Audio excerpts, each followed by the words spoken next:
Hello दोस्तों, आज हम देखते हैं लुसेंट बुक का इतिहास चैप्टर 1। इसमें पहला हम पढ़ेंगे भारत का इतिहास। इसमें उत्तर भारत का इतिहास। भारत में हिमालय से लेकर दक्षिण में समुद्र तक फैला यह उपमहाद्वीप भारतवर्ष के नाम से ज्ञात है, जिसे महाकाव्य तथा पुराणों में भारतवर्ष अर्थात भारतों का देश तथा यहाँ के निवासी को भारती अर्थात भरत की संतान कहा गया है। भरत एक प्राचीन कबीले का नाम था। प्राचीन भारतीय अपने देश को जम्बू द्वीप कहते थे। माने भारत को ऐसे पहले जम्बू द्वीप के नाम से जाना जाता था, अर्थात जम्बू यानी जामुन वृक्षों का द्वीप कहा जाता था। इसे पहले ऐसे जामुनों का द्वीप भी कहा जाता था। प्राचीन ईरानी इसे सिंधु नदी के नाम से जोड़ते थे, जिसे वे सिंधु न कहकर हिंदू कहते थे। यही नाम फिर पूरे पश्चिम में फैल गया और पूरे देश को इसी एक नदी के नाम से जाना जाने लगा। यूनानी इसे इंदे और अरब इसे हिंद कहते थे। महाकाल मध्यकाल में इस देश को हिंदुस्तान कहा जाने लगा। यह शब्द भी फारसी शब्द हिंदू से बना है। यूनानी भाषा के इंदे के आधार पर अंग्रेज इसे इंडिया कहने लगे। विंध्य में पर्वत श्रृंखला देश को उत्तर और दक्षिण दोनों भागों में बांटती है।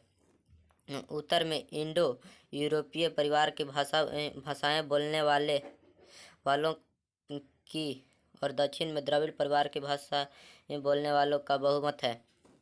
इसमें नोट में दिया हुआ है, भारत की जनसंख्या का निर्माण जिन प्रमुख नस्लों के लोगों के मिश्रण से हुआ है वे इस प्रकार हैं: प्रोटो ऑस्ट्रेलाइड, पोलियो मेड्रीनियम,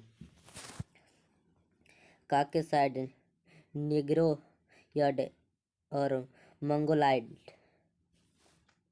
इसमें भारतीय इतिहास के अध्ययन की सुविधा के लिए 3 भागों में बांटा गया है। पहला में प्राचीन भारत, मध्यकालीन भारत एवं आधुनिक भारत। नोट में लिखा हुआ है, सबसे पहले इतिहास को 3 भागों में बांटने का श्रेय जर्मन इतिहासकार क्रिस्टोफर सिलियर्स को जाता है, जो कि है से यह 1638 से 1707 ईस्वी को लिखे हैं। इसमें पहला हम देखेंगे प्राचीन भारत। प्राचीन भारत में 1 नंबर में है प्राचीन भारतीय इतिहास के स्रोत। प्राचीन भारतीय इतिहास के विषय में जानकारी मुख्यतः 4 स्रोतों से प्राप्त होती है। पहला धर्म ग्रंथ, दूसरा ऐतिहासिक ग्रंथ, तीसरा विदेशियों का विवरण एवं चौथा है से पुरातत्व संबंधित साक्ष्य। इसमें पहला हम देखेंगे धर्म ग्रंथ एवं ऐतिहासिक ग्रंथ से मिलने वाली महत्वपूर्ण जानकारी। इसमें देखेंगे भारत का सर्व प्राचीन धर्म ग्रंथ वेद है, जिसके संकलनकर्ता महर्षि कृष्ण द्वैपायन वेदव्यास को माना जाता है।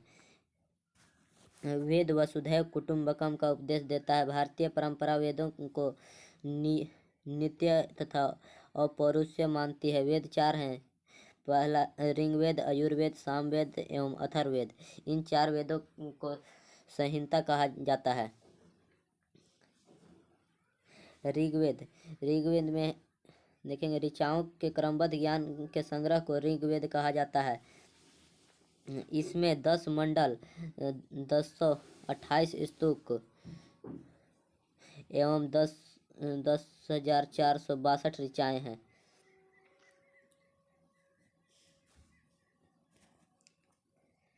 इस वेद के ऋचाओं के पढ़ने वाले ऋषि को होत्री कहते हैं।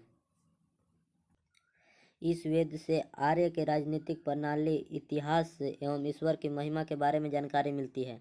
ऋग्वेद से इतिहास की राजनीतिक प्रणाली, इतिहास एवं ईश्वर की महिमा के बारे में जानकारी मिलती है।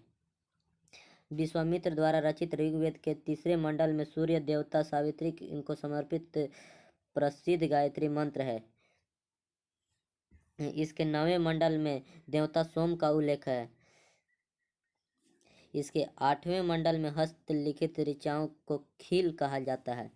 चतुष्वर्ण्य समाज की कल्पना का आदि स्रोत ऋग्वेद के 10वें मंडल में वर्णित पुरुष सूक्त है, जिसके अनुसार 4 वर्ण ब्राह्मण, क्षत्रिय, वैश्य तथा शूद्र है। आदि पुरुष ब्रह्मा के क्रमशः मुख, भुजाओं, जंघाओं एवं चरणों से उत्पन्न हुए हैं। इसमें से ब्रह्मा जी के मुख से ब्राह्मण निकले हुए हैं, ब्रह्मा जी के भुजाओं से क्षत्रिय निकले हुए हैं, और ब्रह्मा जी के जंघा से वैश्य निकले हैं, चरण से शूद्र की उत्पत्ति हुई है। ऋग्वेद के कई परिच्छेदों में प्रयुक्त अधन्य शब्द का संबंध गाय से है। नोट में धर्म सूत्र 4 प्रमुख जातियों की स्थितियों एवं व्यवसायों, दायित्वों, कर्तव्यों एवं विशेषाधिकारों में स्पष्ट विभेद करता है।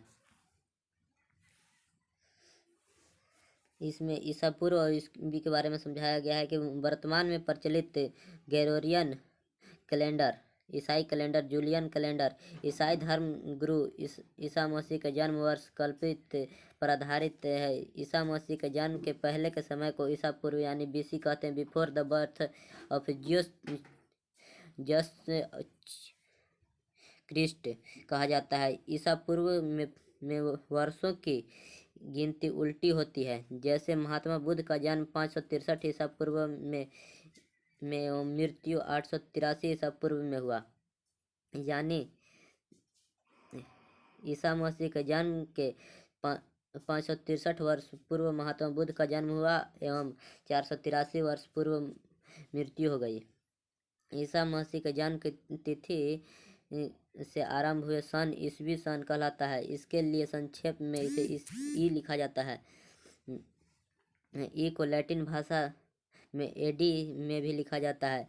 एडी यानी एनो डोमिनी, जिसका शाब्दिक अर्थ है in the year of Lord Jesus Christ.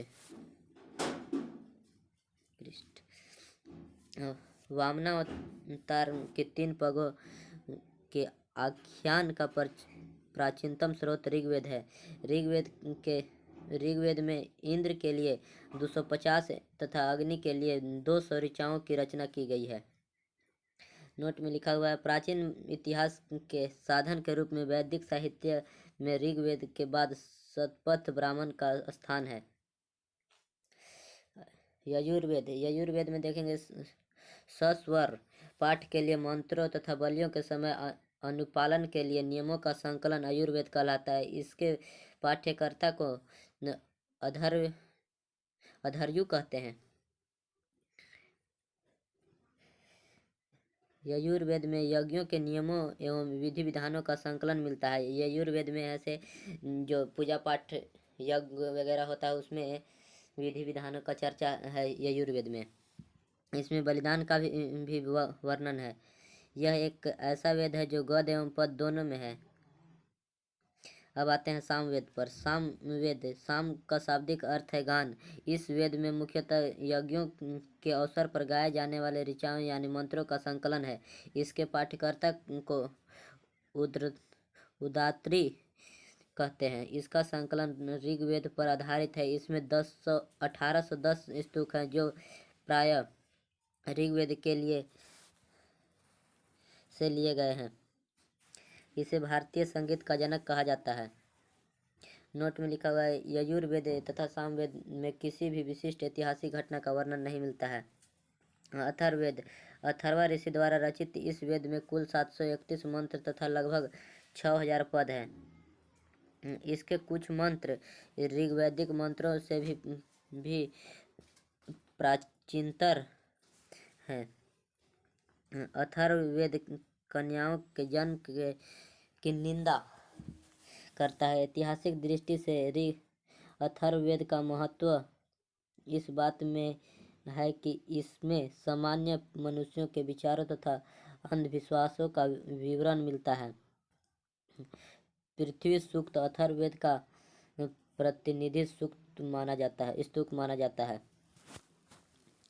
इसमें मानव जीवन के सभी पक्षों ग्रह निर्माण, कृषि की उन्नति, व्यापारिक मार्गों का गहन यानी कि खोज, रोग निवारण, समन्वय, विवाह तथा प्राणय गीतों, राजभक्ति, राजा का चुनाव, बहुत से वनस्पतियों एवं औषधियों, साप वशीकरण, प्रायश्चित, मातृभूमि, महात्म्य आदि का विवरण दिया गया है।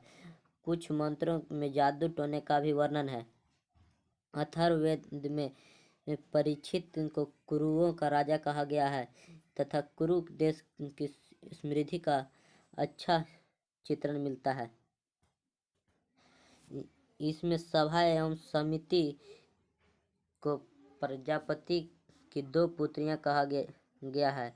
वेदों की भी कई शाखाएं हैं जो वैदिक अध्ययन एवं व्याख्या से जुड़े विभिन्न दृष्टिकोणों का प्रतिनिधित्व करती है।